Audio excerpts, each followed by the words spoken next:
আলী আব্দাল একসময় একটা কথা বলছিল, মানুষ যখন লাইফে একটার পর একটা ডেভেলপমেন্ট করতে থাকে, ওকে আমি ব্যাচেলর শেষ করলাম, মাস্টার্স করবো, মাস্টার্স শেষ করলাম, পিএইচডি করবো, আজকে ইউটিউবার হইলাম, হয়তো সামনে একটা বই লিখবো, নিজের একটা ওয়েবসাইট বা অ্যাপ লঞ্চ করবো, বা ফুড ব্লগার হইলে নিজের একটা রেস্টুরেন্ট দিব। মানুষের গোল একটার পর একটা উপরের দিকে উঠতে থাকে, অ্যান্ড এইটার না কোনো সীমা পরিসীমা নাই। আমার ক্ষেত্রে যদি আপনি জিজ্ঞেস করেন আমার আলটিমেট গোল কি হইতে পারে, হয়তো ধ্রুব রাঠির সাথে কোলাপ করা, বা আমার নিজের চ্যানেলে বাংলাদেশের বড় বড় সেলিব্রিটিদেরকে নিয়ে ইন্টালেকচুয়াল কোন একটা শো আয়োজন করা, এরকম হইতে পারে। হাইপোথেটিক্যাল সিনারিও বলতেছি। সমস্যাটা হইলো, আপনি যখন এই যে এত বড় বড় গোল ক্যাচ করতে যাবেন, আপনার মনে হবে যে আপনি আপনার লাইফের মধ্যে যথেষ্ট করতেছেন না। অলরেডি কিন্তু আমি আলহামদুলিল্লাহ ভালো আছে, আমার কোনো সমস্যা নাই, কিন্তু তারপরেও মনের ভিতরে একটা খুঁতখুঁতানি থাকে না, আমি কি যথেষ্ট করতেছি, ইনাফ করতেছি, আমার পক্ষে কি আরো বড় কিছু করা সম্ভব? এই ডাউট গুলা নিজের মধ্যে আসলে থাইকাই যায়। যাই হোক, একটা জায়গাতে এসে মানুষের আসলে থামতে হয়, কারণ মানুষের লাইফ খুবই নির্দিষ্ট, একটা সময় মরতে হবে। লাইফে খালি আমি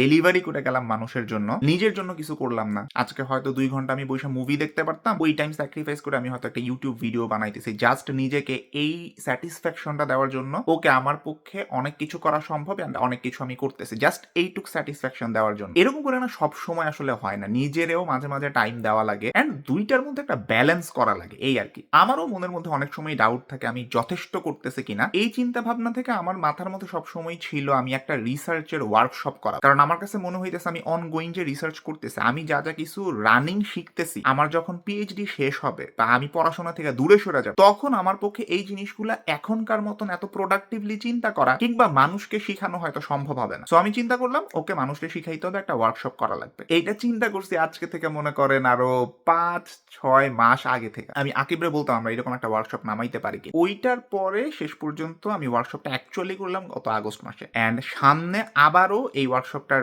আপনি বলতে পারেন সেকেন্ড ভার্সনটা নিয়ে আসতেছি। তো ঠিক আছে, নিজের নিজে সান্ত্বনা দিলাম যে ঠিক আছে, আমার পক্ষে একটা ওয়ার্কশপ নামানো সম্ভব, আমি নামাইছি, এইটা আমার মনকে স্যাটিসফাই করলো। তারপরেও মাঝে মাঝে চিন্তা হয়, আচ্ছা নেক্সট কি, নেক্সট কি করতে পারি, নেক্সট কি করতে পারি। এরকম করতে করতে একদিন মনে হয় পাগল হয়ে যাবে।